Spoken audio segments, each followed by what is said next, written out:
So all this talk about using tools and using different weapons as tools kind of got me thinking about great hammers. And great hammers, of course, talking about, the great club, spiked mace, the wooden hammer. There's a ton of these things, right? Now, for something like my soul level 56 poise build, he's got a shit ton of strength. Well, not a shit ton, but he's got a lot of strength. He's got a lot of vitality. He can use a great club, pair it with an offhand cestus, and use that as like a main weapon. And he's fine with that, right? Because he's got enough hyper armor that he can poise through any other weapon that gets, as long as somebody else isn't swinging around, Lidos or Smos or something like that, he's probably going to poise through whatever, somebody hits him with. That's the whole point of the build. That works well. You can use the great club, you can use the great mace, you can use forts, mace, whatever it's called. You have all those options that you can, mess around with. And that's fine. But in terms of tools, great hammers have a pretty cool little benefit in that they have a shit ton of hyper armor for not a lot of poise. It doesn't require as much poise for a great hammer or an ultra great hammer to swing through like a great sword or even an ultra great sword. Whereas, it takes 32 poise, 32 point blank X poise for an ultra great sword to swing through a halberd. A great club can get away with less poise and still swing through the halberd or the glaive. Now, when you're making a poise build, what this means is, as far as weight to poise ratio, great hammers are the way to go. They get better poise health than an ultra great sword. So something that can break an ultra great sword's poise might not be able to break a great club's poise. That's great for, no pun intended there, but that's awesome for a poise build, to know that you can pretty much trade with whatever you want. And then you can go down the list and you can say, well, which great hammer or which ultra great hammer do I want to use? And you can pick the one that you like, or the one that best, suits your build. But what about if you're not a poise build? We've been talking a lot about using weapons as tools, right? Great hammers are an awesome tool, and ultra great hammers. Ultra great hammers are a little more stingy with the stats, so I would go great hammer. But here's my point. This level 72 dex build is relying on turn and burns. He's got a bad spawn point. I've got to make these guys play sloppy. Or I can swap to a great hammer, and even though I don't have a lot of poise, I can still trade with these guys, and I can get them off of me, and now all of a sudden they can't just gangbang me. They have to take turns like gentlemen. Now, this does not make this character a poise build. He's still not optimized for this. So, once I've done enough damage, I need to swap back to the Karthus Curve Sword and start using that again. The problem is, this is my first, this is my first effort with this, and I was sort of over-relying on the Great Club. Now, I'm not playing poorly. I'm doing okay, but I could be playing a lot better. And I could be playing a lot better if I had swapped to something like a straight sword or a curved sword at this point. Now that I have these two dudes separated and, they can't hit me at the same time, that was the desired result. That was all I wanted. But I wasn't, happy with that. I wanted to use the hammer. I wanted to try and finish them off because, it does a lot of damage. But this isn't a poise build. So as a result, prolonged trading leads to me getting messed up. So we end up having to retreat. But it's fine. We gathered our thoughts and we said to ourselves, let's not try and act like we're a poise build. let's remember that we're using the Karthus Curve Sword. The host actually sent the Phantom home and then resummoned him again, so he would have full Estus. But it doesn't matter because this place is toxic, and the Pus of Man is going to kill anything that happens to be stupid enough to hang around here too long. So the host has Toxic inflicted on him. I'm going to go ahead and switch to the Poison Harp. I'm going to inflict Poison on him as well as Toxic, and this fight will be over. But I'm not a Poise build. I'm not trying to finish him off with that hammer. I know to go back to, what I usually use on this build to win. So keep that in mind. You can definitely use these things like tools, because that's what they are. But remember that using one of these tools doesn't make you a poise build. Just like, if you picked up your dad's wrench and, you fixed the refrigerator door, whatever, that doesn't make you a mechanic, right? And it's the same thing. You can use the tool, you can apply it as necessary to your needs, and that doesn't make you a poise build. So there, I was going to use it for a plunge attack. I really wanted the wooden hammer to work. However, it just doesn't do enough damage. It does have the wombo combo, R1, L2, R1, and that does do about 500 damage. But you can also get 500 damage out of a Gargoyle Flame Spear, R1, R1, for no FP. So, also the Gargoyle Flame Hammer has better reach, better range than the wooden hammer. So really, for this build, it just made sense to go with the Gargoyle Flame Hammer. Now, if I was at a lower level, then yeah, maybe go to the wooden hammer, because it has less step requirements. It doesn't weigh as much. It does, there's a lot of nice points to the wooden hammer. Just at this level, the Gargoyle Flame Hammer could do more for me. It was a better tool than the wooden hammer.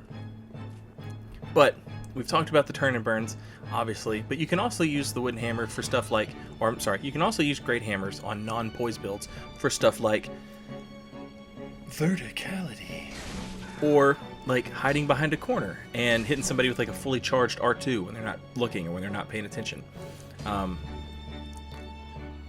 You've got this raw AR, you've got this chunk of AR that you can swing around, and that's great for plunge attacks and stuff like that. Now, of course, early in the game's life cycle, big ultra weapons and great weapons, they had their Hornet Ring damage nerfed pretty seriously, so this thing isn't great to swap to for Hornet Ring riposts or for doing the backstab fishing, unless you just find it fun and you want to do that. But, it'd be better to swap to your straight sword or your dagger or whatever.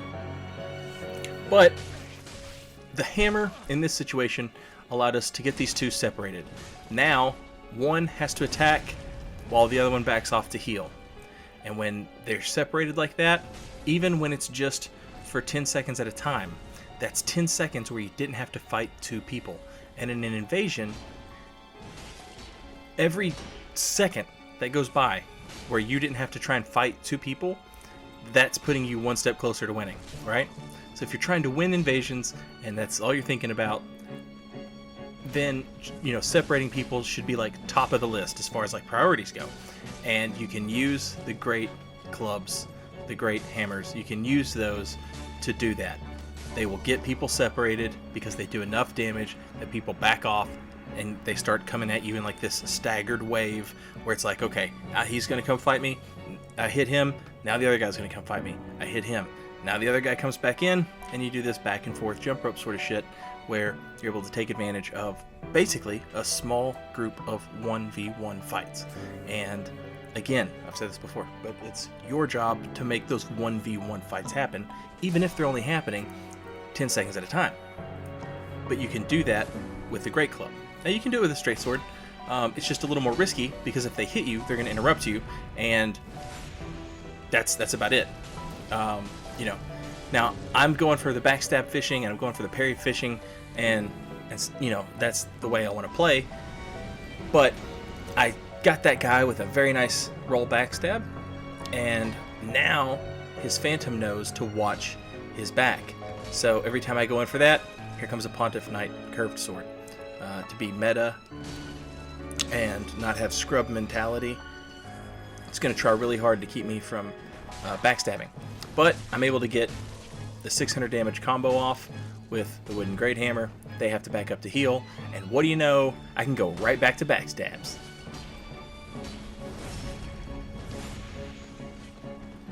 And again, this gets them separated, and once they're separated, they're just regular Dark Souls players, and they'll make mistakes, and you can win.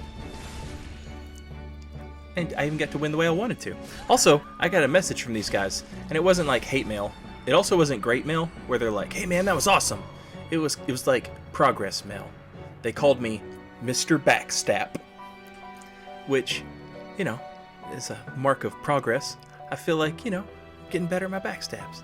People are sending me messages about them now, and that's it's always nice because it's fun. It's fun to do the backstabs. It's fun to do the parries. It's fun to do all that shit. And you lose more often, but by God, it's worth it when you get one. So to have somebody sort of acknowledge that, even if it wasn't something where they were like, "Hey man, that was awesome," just to know that somebody was like, "Jesus Christ, that guy backstabbed us a lot." that felt good. So. Now, 2 hyper armor weapons, it's going to be really, really difficult for me, a novice backstab fisher. It's going to be really difficult for me to get in behind that and make it happen.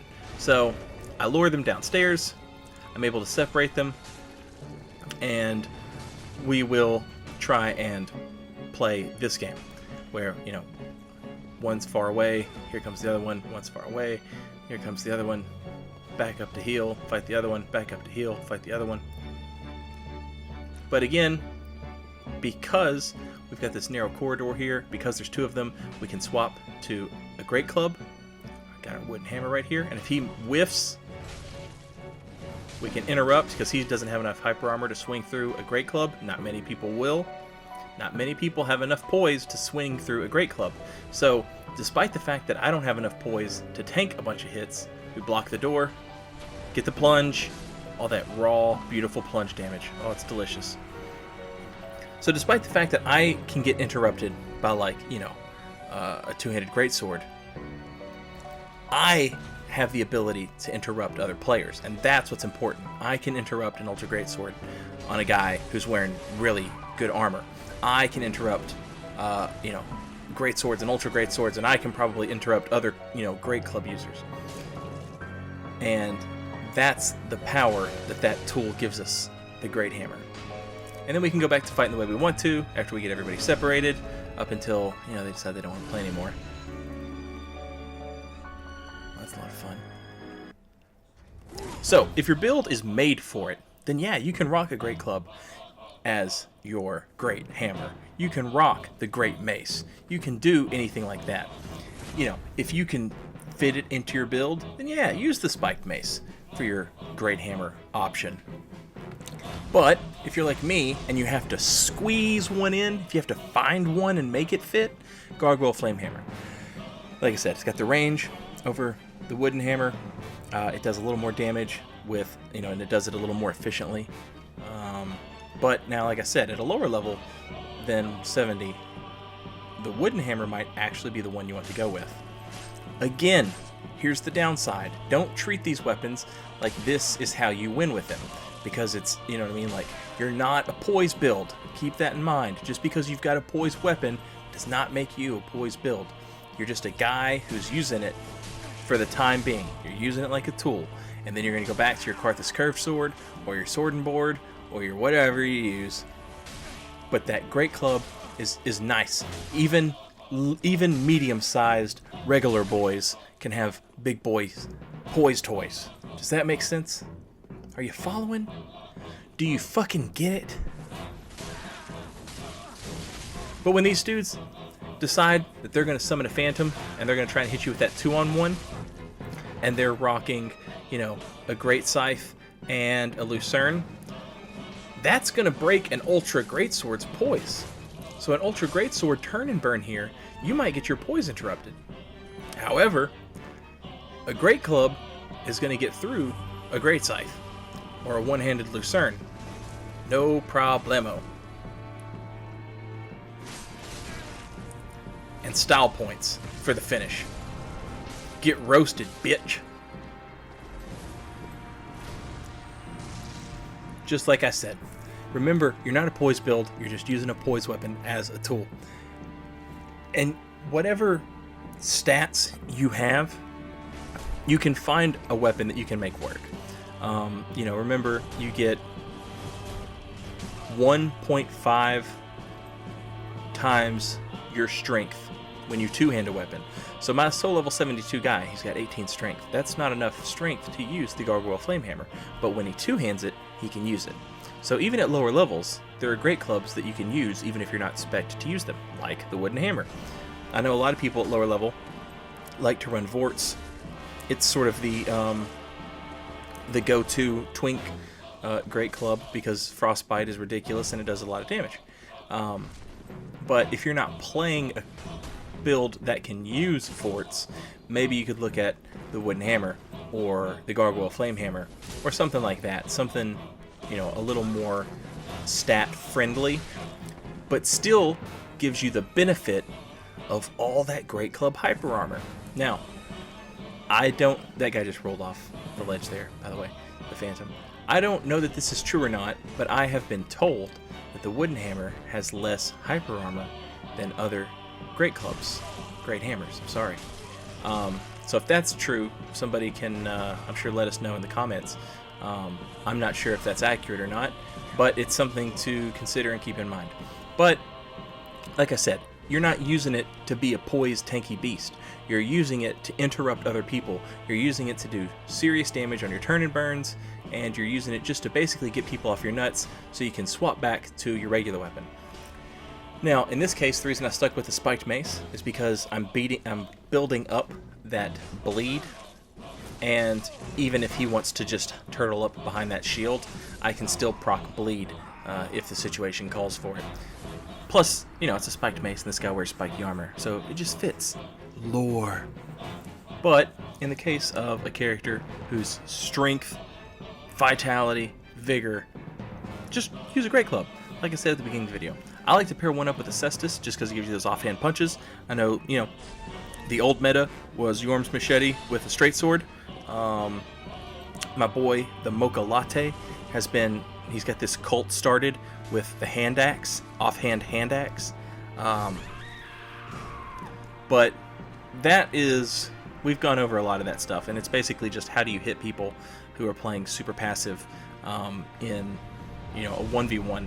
But in invasions, what's so great is you've got all these people trying to chase you down, and when they're trying to chase you down, there's 2 or 3 of them at the same time.